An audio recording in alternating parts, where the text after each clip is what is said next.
What's up, YouTube? How y'all doing today? First vehicle of the morning. Today I'm going to show you how to do rear shocks. This is a 2015 Honda Pilot.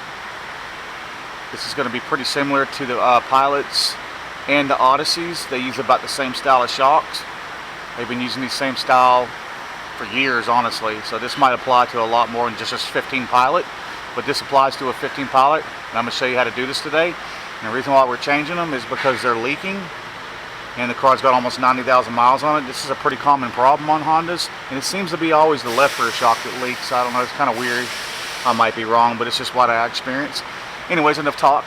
If you haven't subscribed to my channel, please subscribe so I continue to make videos like this to make your life easier. I already got the parts. Let's get started.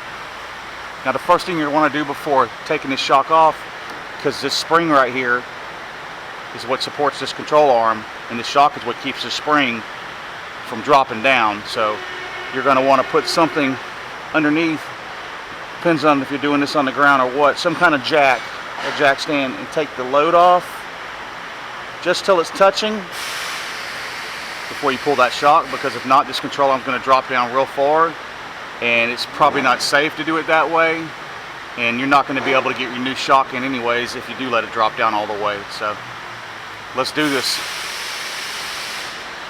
And the first thing I'm going to do is take a 14 millimeter and hit these top bolts right here. One's got a nut, the other one's got a bolt. Can't really mix them up. Go ahead and reverse that. Now we're going to take a 17, or you can use a 9/16 on top of there, or you can use 11/16 on the bottom bolts if you're using standard tools.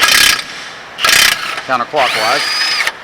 Pull that 17. I'm using 11/16 because it's just what I found in my cart. You can see the mess. Get that the bottom bolt out. Now you got to be careful because you look, the threads are, it's got a tack welded nut on the control arm, so don't want to cross thread that. Alright, now that we got that nut off, our bolt out and nut out, pull out in your shock like that. That's simple. Now I got these nice new KYBs, which you don't have to use KYBs, but these shocks last a lot longer and they're good quality. Probably better quality than the OE ones. Now when you cut that off, it's going to extend out. Sometimes you might have to pull it a little bit, get all the travel out of it.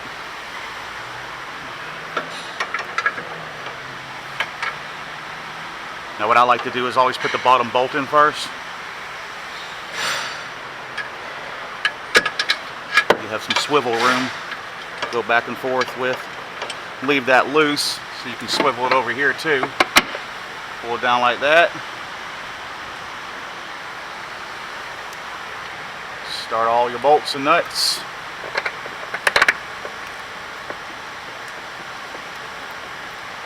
Now when you know you confidently got them started, then you can run them down.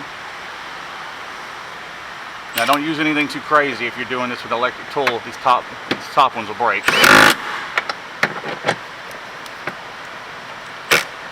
I don't know if that one started.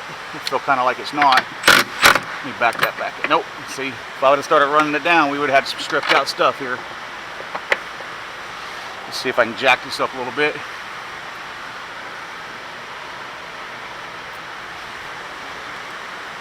That's why we always make sure we got them started.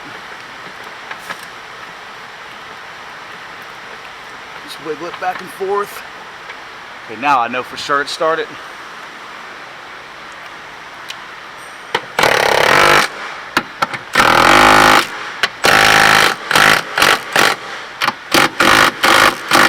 Just so it's nice and flush. I know this gun's not going to break anything. Use the big boy on the bottom bolt. You ain't gonna break that. I mean, you can, but you have to get crazy with it. And just take the load off. You see that drop down? It's that easy, y'all. Anyways, I hope this video has been informative. I'm doing brakes on this thing too, but I'm not doing a video on that because I think I've done videos on these before. Y'all have a good day. Y'all please check like down below. Peace out, YouTube.